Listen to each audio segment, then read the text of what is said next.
Le plus ancien pichet à vin connu de la région de la Cappadoce témoigne de l'expertise des Hittites en matière de vinification, l'une des civilisations les plus puissantes de l'Antiquité. Cet exquis objet d'artisanat provient d'une installation de production de vin établie par les Hittites eux-mêmes, reflétant leur culture sophistiquée et leur profonde connexion à la nature et au divin. Au cœur de la Cappadoce, le fleuve Kızılırmak, le plus long fleuve de Turquie, traverse le paysage, offrant non seulement de l'eau vitale, mais aussi l'argile riche avec laquelle ce pichet à vin ancien a été façonné. La boue prélevée sur les rives du fleuve, soigneusement recueillie et façonnée avec habileté, a donné naissance à ce vase unique, mélange d'art et de vénération, symbole de l'identité culturelle et spirituelle des Hittites. Pour apprécier l'importance de cet artefact, il faut remonter à 2000 avant Jean Chaucer, à une époque où les Hittites et les Égyptiens étaient engagés dans un conflit séculaire. Malgré la férocité de leur bataille, aucun des deux camps ne parvint à l'emporter. Ce n'est qu'à travers le célèbre traité de Kadesh que la paix fut enfin établie.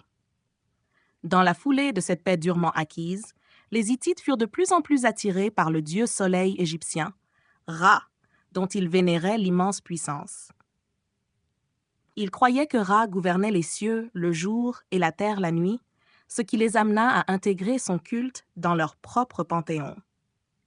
L'aptitude des Hittites à adopter les dieux des civilisations qu'ils rencontraient leur valut le surnom de peuple aux 1000 dieux, un hommage à leur ouverture spirituelle et à leur reconnaissance des forces divines dans chaque culture. Ce pichet à vin extraordinaire, façonné à l'image du soleil, fut placé au sommet de la colline la plus haute de la région, en tant qu'offrande au dieu soleil. Les Hittites croyaient qu'au lever et au coucher du soleil, lorsque l'astre s'alignait parfaitement avec le dessin circulaire du pichet, le dieu accepterait leur offrande et leur accorderait abondance et fertilité. En outre, en période de guerre, les femmes hittites jouaient un rôle crucial dans ce rituel sacré.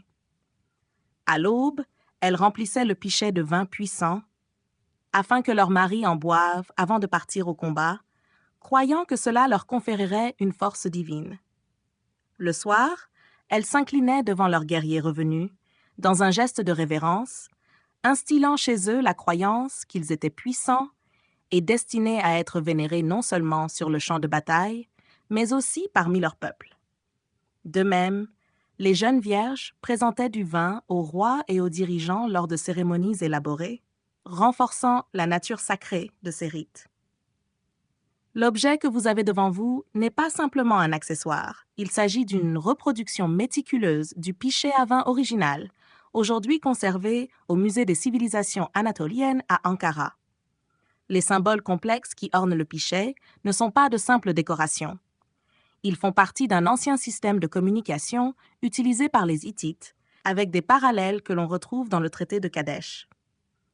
Chaque symbole a une signification profonde, tissant ensemble le récit d'une civilisation profondément connectée aux dieux, à l'art et à la guerre. Ce pichet à vin hittite est bien plus qu'un artefact. Il est un lien avec une époque révolue de complexité spirituelle, de grandeur rituelle et de sophistication culturelle. Il incarne l'essence d'une civilisation qui a maîtrisé l'art de l'équilibre entre guerre et paix, force et humilité, le divin et le terrestre. Posséder cette pièce, c'est détenir un fragment de l'héritage éternel des Hittites.